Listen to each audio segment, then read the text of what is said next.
বেগুন গাছ থেকে বেগুন তুলে ঘরে ছিল মুরগির মাংস মিলে একটা মজার তরকারি রান্না করলাম। তো হ্যালো এভরিওয়ান, আসসালামু আলাইকুম। সবাই কেমন আছেন? আশা করি সবাই অনেক ভালো আছেন। আল্লাহর রহমতে আমিও ভালো আছি।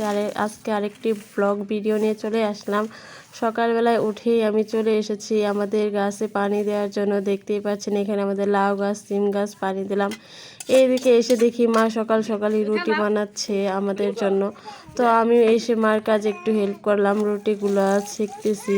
বেশিরভাগ সময় আমরা সকালবেলা রুটি খাই, তাই মা সকাল সকালই রুটি বানাচ্ছে। এদিকে আমিও মার কাজে একটু হেল্প করতেছি রুটিগুলা ভেজে দিয়ে। যাই হোক, একটার পর একটা রুটি ভাজতেছি। ওইদিকে আবার মুরগিগুলা কান্না করতেছে, কারণ এটা নতুন বাচ্চা তুলছে। এ ছাও চিচি করতেছে। আমি এসে কয়েকটা চাউল দিলাম এদেরকে খাওয়ার জন্য। কি কুটকুট করে খাচ্ছে দেখতে পাচ্ছি। এদিকে দুপুরে রান্নারও টাইম হয়ে এসেছিল। ঘরে মুরগির মাংস ছিল আর গাছ থেকে দুটো বেগুন ছিঁড়ে এনে আমি রান্না করতে বসে পড়লাম। এরপর আমি চুলায় এসে পড়ে কড়াইটা বসিয়ে দিয়ে এর মধ্যে পেঁয়াজ কুচি, আদা রসুন জিরা বাটা দিয়ে তেল একটু ভেজে নিয়ে এরপর আদা বাটার পানি ছিল ওইগুলো দিয়ে কষিয়ে নিব। এরপরে দিয়ে দিলাম মোচের ফাঁকি, তারপরে দিয়ে দিলাম হলুদের ফাঁকি। একটু ঝাল ঝাল করে রান্না করব, তো তাই মোচের ফাঁকি একটু বেশি দিয়েছি।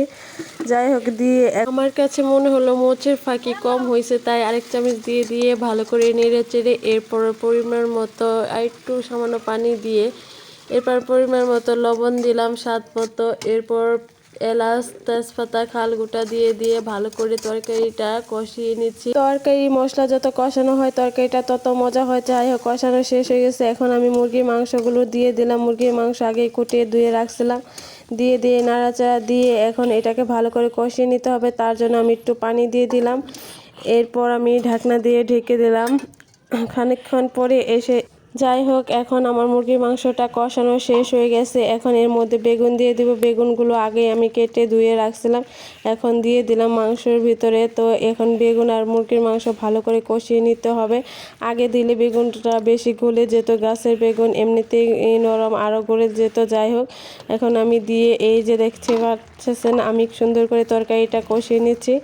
এখন এর মধ্যে সামান্য একটু পানি দিয়ে আমি তরকারিটা নামিয়ে ফেলবো, কারণ আমি এটা শুকনো শুকনোই রাখবো, কারণ শুকনোই ভালো লাগে বেগুনের তরকারি। যাই হোক, আমার তরকারিটা হয়ে এসেছে। শেষ লুকটা দেখেন কতটা সুন্দর হয়েছে। বেগুন দিয়ে মুরগির মাংস অসম্ভব মজা লাগে। আমি এর আগে একটা রিল ভিডিও ছাড়ছিলাম, সেখানে অনেকেই বলছে যে বেগুন দিয়ে মুরগির মাংস জীবনেও খায় নাই। যারা বেগুন দিয়ে মুরগির মাংস রান্না করে জীবনেও খান নাই, তারা এইভাবে একবার বাসায় ট্রাই করে খাবেন, খুবই মজা ও সুস্বাদু লাগে। যাই হোক, আমি এখন তরকারিটা বাটিতে বেড়ে নিচ্ছি আপনাদের দেখানোর জন্য। দেখছেন শেষ লুকটা কত সুন্দর হয়েছে, গরম গরম ধোঁয়া উঠছে। ভিডিওটা ভালো লাগলে অবশ্যই পাশে থাকবে।